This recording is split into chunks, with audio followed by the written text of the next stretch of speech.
बच्चों, आज हम पढ़ेंगे बसंत का पाठ 3। पाठ का नाम है नादान दोस्त। इसके लेखक हैं प्रेमचंद। प्रेमचंद के जीवन परिचय के बारे में हम जानते हैं कुछ। तो आइए, मुंशी प्रेमजीत जी का जन्म एक गरीब परिवार में हुआ था। वो बनारस के पास लम्ही नामक गांव में 31 जुलाई 1980 को हुए थे। उनका असली नाम श्री घनपत राय था। माता का नाम आनंदी देवी व पिता का नाम मुंशी अजायब लाल था। उनके पिता डाक खाने में मुंशी थे, इसलिए उनके साथ भी मुंशी लगाया जाता था। गांधी जी के सत्याग्रह से प्रभावित थे ये, इसलिए उन्होंने सरकारी नौकरी छोड़ दी। सन 1901 में उपन्यास लिखना शुरू किया और 1907 में इन्होंने कहानी लिखने शुरू कर दी। एक नई पहचान बनाई और आधुनिक कथा साहित्य के जन्मदाता भी कहलाए। पारिवारिक जीवन इनका बहुत ही कष्टप्रद था। ये अपनी रोजी रोटी ट्यूशन पढ़ा के चलाते थे। मैट्रिक पास किया और उसके बाद स्कूल में मास्टर बन गए। इनकी प्रमुख उपन्यास हैं वरदान, प्रतिज्ञा, निर्मला, गबन, रंगभूमि, गोदान व मनोरमा। उसी प्रकार इनकी कहानी संग्रह भी हैं। 21 कहानी संग्रह हैं, जिनमें 300 से भी ज़्यादा कहानी है, जैसे नमक का दरोगा, प्रेम पच्चीसी, प्रेम प्रतिज्ञा, सप्त सुमन, प्रेरणा, नवजीवन एवं पंचफूल आदि इनकी निम्न कहानियां हैं। इनकी मृत्यु 8 अक्टूबर 1936 को वाराणसी में हुआ। तो बच्चों, ये था प्रेमचंद का जीवन परिचय। अब हम पढ़ेंगे इसके बाद नादान दोस्त का सार। तो आइए चलते हैं हम लोग और उसके सार को समझते हैं। नादान दोस्त।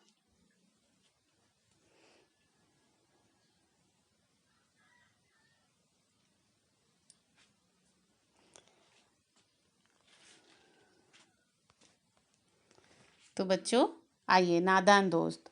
नादान दोस्त पाठ का सार इस प्रकार से। प्रेमचंद द्वारा लिखित नादान दोस्त एक श्रेष्ठ कहानी है। इसमें बच्चों के मन में उठने वाली भावनाओं का सुंदर वर्णन किया गया है। केशव के घर की दीवार की कंगनी में एक चिड़िया, कार्निस पर एक चिड़िया ने अंडे दिए थे। केशव और उसकी बहन श्यामा चिड़िया के अंडों के बारे में ज़्यादा जानते थे नहीं थे। अंडे काफ़ी ऊंचाई पे थे, इसलिए उन्हें देख नहीं पाते थे और बच्चों को देखने की लालसा बहुत होती है, इसलिए वो उसे देखना चाहते थे। कोशिश करते थे कि मैं किसी तरह से देखूं।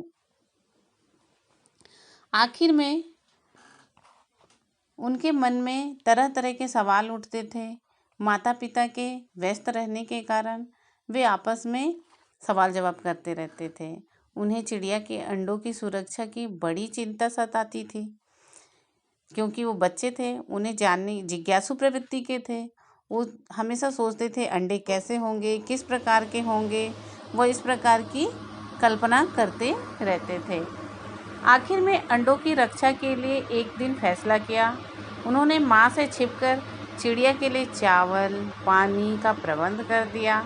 अंडों को धूप से बचाने के लिए कूड़ा फेंकने वाली टोकरी से ढकने का विचार किया और इस प्रकार से वह श्यामा को बार बार बुलाकर टोकनी मंगाकर उसे एक छोटी सी लकड़ी के द्वारा टिकाकर उसे बचाने का प्रयास किया। इस प्रकार से चिड़ियों के अंडों को वह सुरक्षित रखने की कोशिश करने लगा। इस प्रकार से बच्चों आगे है, देखा वहाँ 3 अंडे थे। श्यामा की मदद से कपड़े की गद्दी बनाकर अंडों को बड़े आराम से रख दिया। चावल और पानी प्याली भी वहीं रख दी। श्यामा ने भी अंडे देखने की जिद की, लेकिन केशव ने उसे स्टूल पर नहीं चढ़ाया। वह जानता था कि अगर श्यामा को मैं ऊपर चढ़ाऊंगा तो कहीं वह गिर ना जाए, क्योंकि स्टूल के जो पैर थे वो बराबर नहीं बैठ रहे थे, तो कहीं वह गिर ना जाए। इसी डर से वह श्यामा को अंडे को नहीं दिखाया और उसे डांटा कि बाद में तुम देख लेना। तभी माँ की आँख खुल गई। उसने देखा कि दोनों बच्चे धूप में घूम रहे हैं, क्योंकि बहुत धूप थी। माँ ने दोनों को बहुत डांटा और सुला दिया। शाम को जब श्यामा ने देखा कि अंडे टूटे पड़े हैं, पानी की प्याली भी एक तरफ टूटी पड़ी है, तो वह दौड़कर अपने भाई को बुला लाई और बोली, देखो देखो सब टूटी पड़ी है और अंडे टूटे बिखरे पड़े हैं। तो भाई भी दौड़कर बाहर आया। इस प्रकार से दोनों देखने लगे अंडों को, तो अंडे तो नीचे टूटे पड़े और बिखरे पड़े थे। क्यों पड़े थे? यह देख केशव सहम गया। तभी माँ वहाँ पहुँची। श्यामा ने माँ को बताया कि अंडे टूट गए हैं। उसे लगा कि शायद केशव की गलती से ही टूट गए हैं। उसने माँ से शिकायत की कि केशव ने अंडों को छेड़ा था। माँ ने बताया कि छूने से अंडे गंदे हो जाते हैं, फिर चिड़िया उन्हें नहीं सेती। यहाँ पर माँ ने उन्हें ये सिखाया है कि चिड़िया के अंडों को अगर हम छूते हैं तो चिड़िया उन्हें फिर सेना बंद कर देती है। सेना मतलब वो उसके ऊपर नहीं बैठती है और अंडे से उड़ जाती है, कभी भी उसे छूती नहीं है। माँ ने केशव को डांट लगाई। केशव बुरी तरह डर गया, अपनी गलती पर पछता रहा था, रो रहा था। श्यामा और केशव को चिड़िया की फिर कभी भी दिखाई नहीं दी, क्योंकि चिड़िया तो अपना अंडे गिरा के चली गई थी, उड़ गई थी। और चिड़िया को ये डर हो गया था कि अब मैं वहाँ पर अंडे दूँगी तो वह सुरक्षित नहीं रहेगा, क्योंकि बच्चों ने उसे क्या किया था, उसकी रक्षा करने की चेष्टा की थी, लेकिन वह रक्षा ना करके क्या कर बैठे थे, नादानी कर बैठे थे।